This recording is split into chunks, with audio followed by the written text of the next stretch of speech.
ya, apa amal-amal yang penting kita persiapkan atau kita lakukan pada 10 awal bulan Dzulhijjah.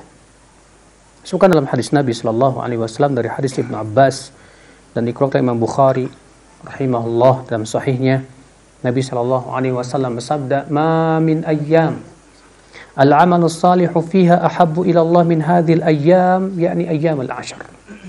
Qalu ya Rasulullah, walal jihad fi sabilillah? Qala walal jihad fi sabilillah illa rajulun kharaja bi nafsihi wa malihi thumma lam yarji min dzalika bi syai'in.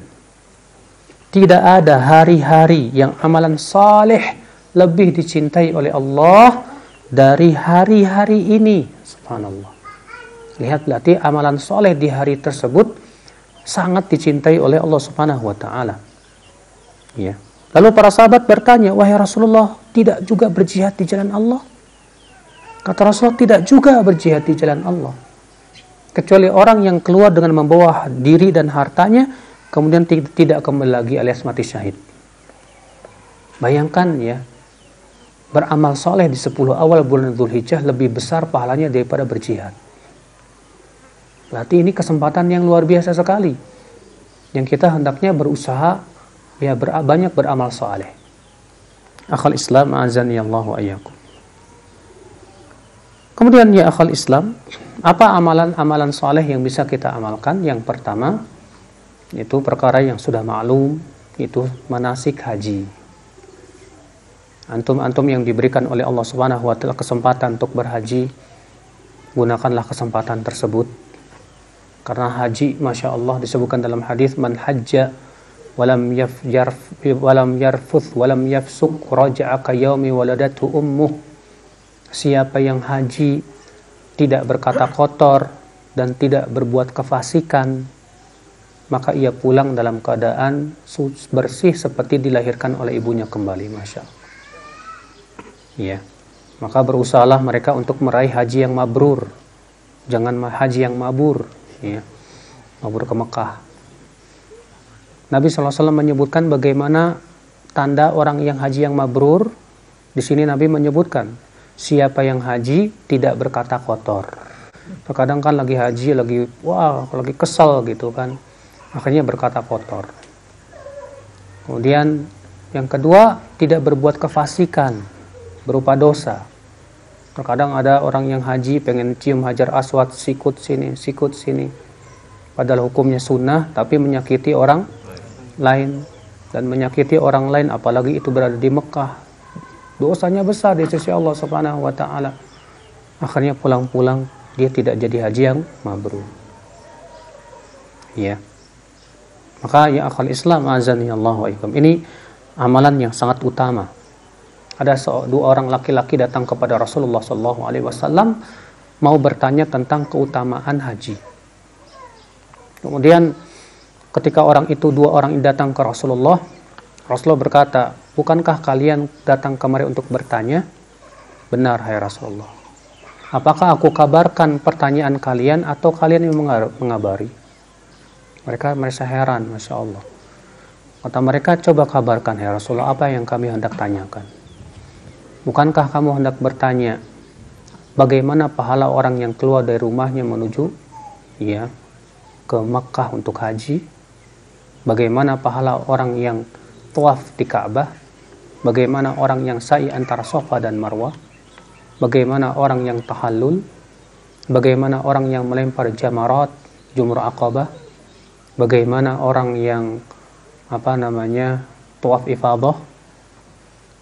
Kata mereka, "Benar sekali, ya Rasulullah. Itu yang kami mau tanyakan." Kata Rasulullah, "Adapun perginya kamu dari rumahmu menuju ke mana? Ke Mekah. Tidaklah untamu melangkahkan satu langkah kecuali menggugurkan satu dosa, mengangkat satu derajat. Tidak pula untamu mengeluarkan kotoran kecuali jadi pahala untukmu." Cuma masalahnya kan kita nggak pakai unta. Kita naik pesawat, terus bagaimana pahalanya hanya Allah yang Maha tahu. Yang jelas perjalanan kita dari negeri kita menuju sana saja sudah berpahala di sisi Allah Subhanahu wa taala. Adapun tawaf kamu di Ka'bah, maka setiap langkah kakimu mengangkat derajat 1 derajat dan menggugurkan 1 dosa. Bayangkan kalau kita tawaf berapa langkah itu, pernah ngitung nggak ya? Yang pernah umroh ya, luar biasa. Adapun sa'i kamu antara Safa dan Marwah itu pahalanya sama dengan memerdekakan 70 budak dari anak Ismail. Luar biasa sekali. Adapun tahallulmu, maka setiap rambut yang jatuh, setiap helai rambutnya itu menggugurkan 1 dosa, mengangkat 1 pahala. Ajib, Masya Allah. Adapun kamu melempar jumrah Aqabah, setiap lemparanmu itu menggugurkan 1 dosa besar. Adapun tawaf kamu di Ka'bah, tawaf ifadah, maka malaikat memegang kedua pundakmu sambil berkata, engkau telah diampuni dosamu, fasta'nifil amal, silahkan mulai lagi beramal. Ya. Baik ya akhal Islam, ini amalan yang pertama. Amalan yang kedua yaitu siyam, berpuasa. Namun di sini terjadi ikhtilaf para ulama tentang apakah disunnahkan berpuasa dari tanggal 1 sampai tanggal 9 atau yang disunnahkan itu tanggal 9 saja. Adapun pendapat yang mengatakan tanggal 8 dan tanggal 9 ini tidak ada dalilnya yang sahih. Ya. Yang ada ikhtilaf para ulama apakah disyariatkan dari tanggal 1 sampai tanggal 9 atau tanggal 9 saja. Ini ikhtilaf. Sebagian ulama mengatakan hanya disyariatkan tanggal 9-nya saja. Berdasarkan riwayat Aisyah radhiyallahu anha dalam riwayat Muslim. Kata Aisyah, aku belum pernah melihat sekalipun Rasulullah SAW berpuasa 10 hari awal bulan Dzulhijjah. Belum pernah. Berarti sedangkan Aisyah istri Nabi yang paling dekat, tentu Aisyah paling tahu tentang Rasulullah SAW. Aisyah menyatakan, aku belum pernah melihat Rasulullah berpuasa 10 terus menerus. Ya, adapun kalau kita berpuasa di situ Senin dan Kamis dan yang lainnya itu pengecualian. Tapi yang jadi masalah kalau terus menerus dari tanggal 1 sampai tanggal 9. Sementara sebagian ulama mengatakan boleh. Dalilnya hadis yang sudah saya sebutkan tadi. Ma min ayyam, tidak ada hari-hari yang amalan soleh lebih dicintai oleh Allah dari 10 awal bulan Dzulhijjah. Nabi mengatakan hari-hari tersebut amalan soleh sangat dicintai oleh Allah. Sedangkan puasa termasuk amal soleh tidak? Termasuk. Mereka juga berhujah dengan hadis Ummu Salamah istri Nabi juga. Bahwa Ummu Salamah mengatakan, aku melihat Nabi SAW yasumu tis'an min Dzulhijjah. Nabi pernah berpuasa 9 hari bulan Dzulhijjah. Sehingga atas dasar ini, kata Syekh Utsaimin, ya, ini yang rajih, boleh. Kenapa Aisyah meniadakan? Ummu Salamah mengatakan ada. Sedangkan kaidah mengatakan yang mengatakan ada lebih dahulukan daripada yang mengatakan tidak ada. Berarti mereka mempunyai kelebihan ilmu yang tidak ketahui yang mengatakan tidak ada. Dan Syekh Utsaimin ya condong kepada pendapat yang kedua ini, bahwa boleh kita berpuasa dari tanggal 1 sampai tanggal 9 kalau kita mau. Iya. Ini akhwat Islam azani Allah wa iyyakum. Nah, terutama 10 kalau ternyata 10 awal Dzulhijjah tanggal 9 harinya nggak bisa, setidaknya jangan terluput tanggal 9-nya. Karena itu merupakan hari apa? Arafah. Nabi SAW bersabda apa? Saumu yaumi Arafah, puasa hari Arafah menggugurkan setahun yang lalu dan setahun yang akan datang. Bayangkan. Ini keutamaan besar sekali ya, akhi. Walaupun memang terjadi perselisihan nih. Kita ini Arafahnya ikut di sini atau ikut di sono? Ya. Sebagian mengatakan, dan para ulama pun berikhtilaf. Sebagian mengatakan enggak, ikut negeri masing-masing. Karena yang namanya bulan Dzulhijjah ditentukan oleh hilal. Karena itu ditentukan oleh hilal, tidak ada bedanya dengan bulan Ramadan, dan setiap negeri ada hilalnya masing-masing. Sementara sebagian mengatakan, enggak, kita ikut Arafah. Kenapa? Karena Nabi mengatakan, saumu yaumi Arafah. Puasa hari Arafah. Berarti ngikutin Arafah. Ya, walaupun saya pribadi condong pada pendapat yang pertama, bahwa kita mengikuti negeri masing-masing. Karena kata-kata saumu yaumi Arafah itu, puasa hari Arafah itu, biasanya orang Arab menamai hari dengan kejadian besar yang terjadi. Seperti misalnya tahun gajah. Kenapa disebut tahun gajah? Karena di situ ada peristiwa besar. Ya. Nah, tetap ditentukannya dengan penanggalan ditentukan dengan apa? Ru'yatul hilal. Tapi ini bukan permasalahan yang perlu kita besar-besarkan ya, akhi. Kalau memang di antara antum ada yang merojihkan ikut Arafah, silahkan. Kalau di antara antum yang merojihkan pendapat yang mengatakan ikut negeri masing-masing, silahkan. Kalau di antara antum, udah saya mau puasa 2 hari aja. Ya. Kalau ini enggak, kalau itu kena yang ini, biar dapat dua-duanya. Alhamdulillah, bagus. Ya, untuk lebih kehati-hatian. Akhul Islam, azani Allah wa iyyakum.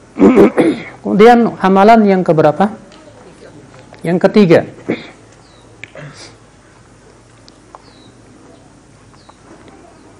Yaitu zikir. Dan ini amalan yang paling utama bagi mereka yang tidak berhaji.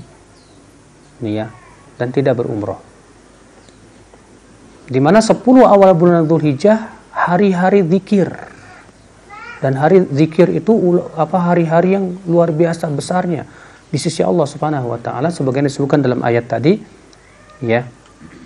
Yang disebutkan oleh Allah Subhanahu wa taala sebagai ayyam ma'lumat, hari-hari yang telah diketahui, di mana Allah Subhanahu wa taala menyebutnya sebagai hari-hari yang telah diketahui. Ya. Wa yadhkuru ismallah fi ayyami ma'lumat. Dan hendaklah mereka berzikir kepada Allah di hari-hari yang telah diketahui. Dan sudah kita sebutkan bahwa pendapat jumhur ulama yang dimaksud dengan hari-hari yang telah diketahui yaitu 10 awal bulan Dzulhijjah. Berarti di sini ada penekanan tersendiri. Allah mengatakan berzikirlah kepada Allah di di hari-hari yang maklumat. Padahal kan zikir boleh kapan saja, bahkan dianjurkan.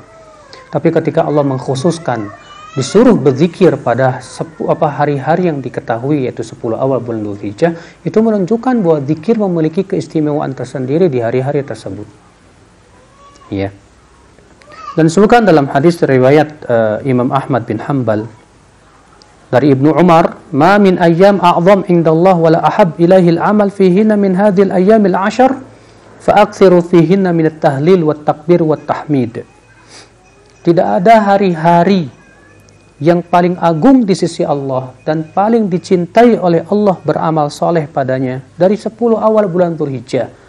Maka perbanyaklah padanya tahlil, takbir, tahmid. Subhanallah, alhamdulillah, la ilaha illallah, Allahu akbar. Berarti ini hari-hari zikir, Pak. Ya. Makanya disebutkan dalam riwayat bahwasanya Abdullah bin Umar dan Abu Hurairah di 10 awal bulan Dzulhijjah sengaja pergi ke pasar. Ngapain? Belanja? Bukan. Bertakbir.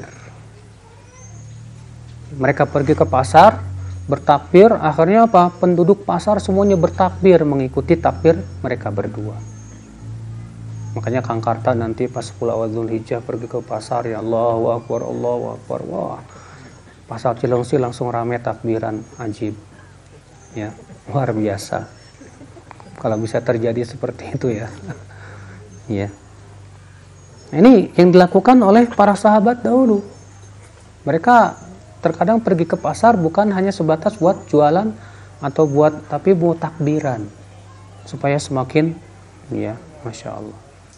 Ikhwatul Islam, azani Allah wa iyyakum. Demikian pula Ibnu Umar bertakbir di hari-hari tersebut. Ya. Maka dari itu ya akhi, perbanyaklah di 10 awal bulan Dzulhijjah takbir. Dan takbir itu ya akhi ada 2 macam. Yang disebutkan oleh para ulama, yang pertama takbir mutlak. Apa itu takbir mutlak? Yaitu takbir kapan saja, di mana saja. Dan ini dimulai dari tanggal 1 Dzulhijjah dan diakhiri tanggal 13 bulan Dzulhijjah. Jadi takbiran itu jangan hanya sebatas di malam hari raya. Ya, kalau di negeri kita kan cuma malam hari rayanya doang, enggak. Takbir mutlak itu dimulai dari tanggal 1. Sebagaimana dilakukan oleh Abdullah bin Umar dan Abu Hurairah. Jadi kita takbiran dari tanggal 1 sampai tanggal 13 itu udah banyak takbir, banyak tahlil, banyak tahmid, banyak tasbih, banyak berzikir kepada Allah Subhanahu wa taala, membaca Al-Qur'anul Karim dan yang lainnya, Masya Allah. Ya. Ikhwatul Islam, azani Allah wa iyyakum. Makanya gunakan kesempatan tersebut ya, kalau kita misalnya kumpul lagi main pingpong, banyakin takbir, tasbih ya di hari-hari tersebut, karena ini hari-hari yang sangat utama untuk berzikir kepada Allah Subhanahu wa taala. Kemudian ya akhul Islam, yang keberapa? Yang keempat, yaitu memperbanyak sholat. Memperbanyak apa? Sholat, terutama sholat sunnah. Karena sholat itu mengandung padanya zikir. Bahkan isi sholat dari awal sampai akhir isinya apa? Zikir. Ketika kita takbiratul ihram, Allahu Akbar. Kemudian membaca apa? Ya, doa istiftah. Baca Al-Fatihah, baca surat. Kemudian kita ruku, isinya zikir. Kemudian sami Allahu liman hamidah, isinya apa? Zikir. Maka dengan kita memperbanyak sholat sunnah luar biasa. Dan Nabi SAW bersabda, ya, kata Rasulullah, i'lamu anna khairu a'malikum as-shalah. Ketahuilah oleh kalian bahwa amal kalian yang paling utama itu sholat. Jadi amal yang paling utama secara mutlak itu apa? Sholat. Kalau amalan sunnah yang paling utama, sholat sunnah. Amalan yang wajib yang paling utama, sholat wajib. Maka dari itu kita berusaha ya untuk memperbanyak ya di hari-hari tersebut sholat sunnah, sholat duhanya, sholat rawatibnya, sholat tahajudnya. Ya, kalau bisa mau sholat mutlak silahkan. Sholat mutlak itu artinya sholat yang sebatas mau sholat tanpa dibatasi oleh jumlah. Untuk misalnya mau sholat 200 rakaat satu hari ini, wah Masya Allah, silakan saja. Iya. Nah, akhal Islam, azani Allah wa iyyakum. Kemudian amalan selanjutnya yaitu sedekah. Apa itu? Sedekah. Memperbanyak sedekah, karena ini kesempatan besar ini. Amalan soleh di hari-hari tersebut dilipat gandakan oleh Allah Subhanahu wa taala. Dan pahala sedekah ini luar biasa sekali ya akhul Islam. Karena disebutkan dalam hadis ya bahwa seseorang itu tahta dhilli shadaqatihi yaumil qiyamah, berada di bawah naungan sedekahnya pada hari kiamat. Di hari kiamat matahari didekatkan 1 mil. Sangat panas sekali di padang mahsyar. Pasti setiap kita akan mencari tempat berteduh. Ternyata sedekah itu bisa meneduhkan kita, menaungi kita dari teriknya sinar matahari di padang mahsyar. Dan tentunya mau orang yang bersedekah, usahakan yang pertama apa? Ikhlas. Yang kedua, usahakan sedekah itu secara rahasia, Pak. Karena sedekah rahasia itu agung sekali di sisi Allah. Sebutkan dalam hadis, shadaqatus sir tudfi'u ghadabar rabb. Sedekah rahasia itu bisa memadamkan kemurkaan Allah. Dalam hadis lain Nabi SAW menyebutkan sab'atun yudhilluhumullah yawma la dhilla illa dhilluh. Ada 7 orang yang akan Allah berikan naungan pada hari tidak ada naungan kecuali naungan Allah pada hari kiamat nanti. Siapa di antaranya? Rajulun tasaddaqa bi shadaqah fa akhfaha. Itu orang yang bersedekah lalu ia sembunyikan sedekahnya sampai-sampai tangan kirinya tidak tahu apa yang diinfakkan tangan kanannya. Maka saking rahasianya sampai-sampai yang dikasih aja nggak tahu siapa yang ngasih. Dan itu yang dilakukan oleh amal perbuatan salafus saleh terdahulu. Iya. Seperti yang diriwayatkan dari Husain bin Ali bin Husain, di mana beliau setiap malamnya ya memanggul gandum lalu disimpan di depan pintu orang miskin. Nggak tahu, orang miskin itu nggak tahu siapa yang ngirim gandum. Sampai akhirnya meninggallah beliau dan ternyata sudah tidak ada yang ngirim. Ya, saking rahasianya. Kalau kita terkadang sedekah pengen ketahuan, tentu ini perkara yang tidak bagus ya. Kecuali kalau memang tujuannya supaya apa? Supaya menarik orang lain supaya mau bersedekah, ya silakan saja. Kalau kita merasa yakin bisa menjaga hati kita, merasa yakin bahwa kita bisa ikhlas, ya.